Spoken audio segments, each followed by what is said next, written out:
தன்னோட தங்கை மீனாட்சிக்கும் சுந்தரேஸ்வரருக்கும் கல்யாணம் நடக்கிறப்போ செய்தியை கேள்விப்பட்டு அழகர் கள்ளழகர் திருக்கோலத்தோட அந்த வைபவத்தை பார்க்கறதுக்காக அழகர் மலையில இருந்து இறங்கி சகல கோலாகலத்தோட மதுரையை நோக்கி வராரு. வர்ற வழியில எங்கும் பக்தர்களுக்கு காட்சி கொடுக்கறதுனால தங்கையோட திருமணத்தை பார்க்க முடியாம போயிடுது. அந்த சோகத்தோட வைகையில எழுந்தருளுகிறார் அப்படின்னு சொல்லுது புராண கதை. அது ஒரு புறம் இருந்தாலும் சுதபஸ்ன்ற முனிவர் நுபுர கங்கையில தீர்த்தமாடி பெருமாளை நோக்கி தவம் இருந்தாரு. அந்த சமயத்துல துர்வாச மகரிஷி தன்னோட பரிவாரங்களோட அந்த வழியா வந்தாரு. பெருமாளையே நினைச்சு கொண்டிருந்த முனிவர் ரிஷி வந்ததை கவனிக்காம இருந்துட்டாரு.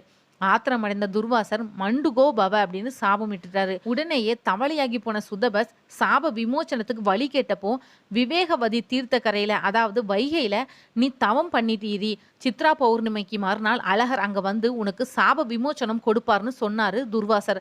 அதுபடி வைகை கரையில தவம் பண்ணி கொண்டிருந்த சுதபஸ் முனிவருக்கு விமோச்சனம் கொடுக்க அழகர் மதுரைக்கு வந்து போனதா புராணங்கள் சொல்லுது. அழகருக்கான ஆடையில அப்படி